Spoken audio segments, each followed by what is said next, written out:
Asoosama qormaata jaalalaa kutaa tokkoffaa.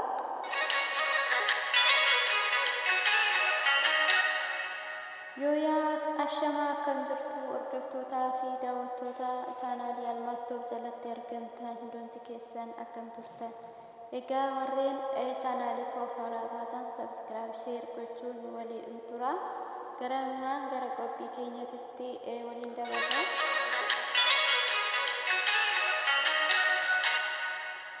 Asoosama qormaata jaalalaa kutaa tokkoffaa. Egaa hireen namaa lafa kanarratti fageenya hin safaramne wal caala yoon jedhe wanta sobinatti hin fakkaatu maarree iddoo inni tokko waan nyaatee dhugu otoo filatuu ijaan quufuu inni kan biraa immoo garaa duwwaatti yaadaaf dhiphinaan quufuu yeroo inni dureessi ammayyumaaf uffata ciccitaa qaama mul'isu fala isaa immoo kan waan uffatu dhabee qorraa fi aduun ciccitaa uffata isaa keessaa bifa qaama isaa jijjiiru akka waan eebbifamee dhalatee gaafa inni tokko siree sadarkaa isaa eeggatee irra ciisu fala isaa immoo namti akka isaa akka waan sanyii abaarsa ta'ee gaafa karaa irra rafu fageenya lafaaf samii fakkaatu wal hin caalchisuree isinumaaf dhiiseera. Kumaan jedhama godina Shawaa Lixaa aanaa Meettaa Roobii ganda baadiyyaa Shinootti harmee isaa aaddee Galaanii fi abbaa isaa obbo Dabalaa irraa dhalate. Kumaan obboleettii Siifan jedhamtus qaba. Maatiin kumaa maatii harka qalleeyyiidha. Harmee isaa aaddee Galaanii suphee dha'uuf qoraan gara magaalaa geessitee gurguruuf isaan guddiste. Umuriin barnootaaf geenyaan kumaan magaalaa Shinootti dhiyoo waan jiraataniif mana barumsa sadarkaa tokkoffaa Garbii Bultootti barnoota isaa eegale. Guyyaa gabaa harmee isaa meeshaa isheen suphee hojjettu gargaaruu waliin deemu. Guyyoota biroos qoraan gara magaalaa geessuun gurguranii ittiin jiraatu ture. Kumaan barnoota isaa nama cimaadha. Badhaasni inni waxabajii irratti akka kutaa isaatti akkasumas akka mana barumsaatti amalaa fi kanneen biroon badhaafamu baasii barruulee fi qalamaa isaa irraa hin hir'isu. Haaluma kanaan utuu jiraatanuu kutaa 6 ga'eera.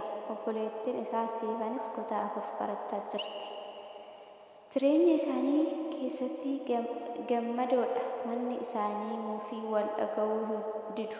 Waliif yaaduu dadhabuu hin jiru. Jaalala ona hinaafsisu ollaa hinaafsisu qabu.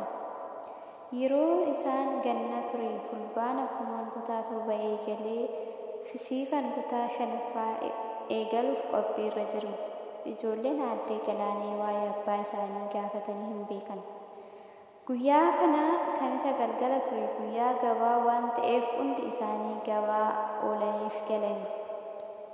Kumaan har'a waa tokko si gaafachuu barbaade waa'ee abbaa keenyaa jedhee aaddee Galaanis maaliif madaa koo natti kaastaa dhala koo jettee erga boquu ishee cabsitee takka yaaddeen booda abbaan keessan nama jaalala amanamaa bifa qabeessa ture. Hir'ina isaa otoo jettanii ani wanta isinitti himuu hin qabu. Akkuma beektan maatiin koo dureessota ogummaa suphee dha'uu amaatii kiyyeerraan bare. Abbaan keessan otoo loon abbaa koo tiksuu jaalala waa keessa seenne.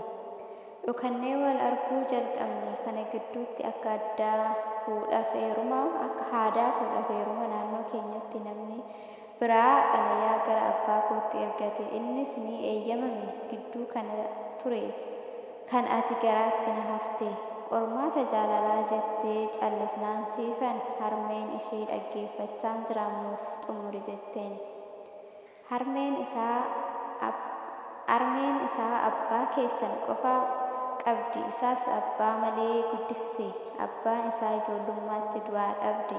Innis dubbii kan harmee isaatti himnaan isheenis halkan naa fudhattee gammoojjii haroo iddoo jedhamu deemte. Dubartiin hiriyaa ishee turte suphee hojjettu gabaatti wal beekan. Bira buufattee abbaa koo wajjechaaf nu barbaada ture. Waggaa tokkoof achi dhokannee suphee dha'aa turre. Dubartiin sun gabaa geessitee gurgurti. Abbaa keessan waggaa 2 booddee nu barbaacha dhufe. Inni dhufee dhageenyaan abbaan koos ammas barbaacha isaa itti fufe.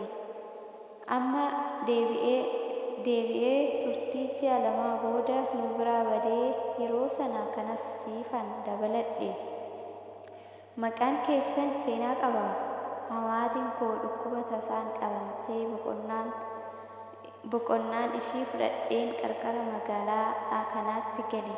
Abbaa koos na dubbisuu didee malee akka durii hadamsuu ni dhiise. Abbaan keessan erga sanaa achi guutee miila bakarwaaree ta'ee hafe. Har'a abdiin koo isin keessattiin of arguun barbaada. Karaa keessan nama ta'uun fedha. Caba koo isiniin dhidhiibbamuun barbaada. Biiftuun karaa keessan baatu egaa ijoollee koo jettee imimmaan ija lamaan keessaa dhangalaasaa kumaa fi siifan ka'anii armee isaanitti maramanii boo'an. Waaqayyo wajjin iddoo karaa keessiif geenye harme jechuun waadaa isiniif galle addee Galaaniif itti fufuu eegalte. Egaa qophiin kutaa 1ffaa asumarratti eegala. Kutaa 2ffaa qabannee hanga walitti deebinutti turtii gaarii isiniif haa ta'u. Egaa asoosama kanarraa waan hedduu hubattu jedhee abdiin qaba. Wantaan hubadhee wanta narraa baradhe keessaa kan isiniif qoodu gara keessan dhufee turtiin keessan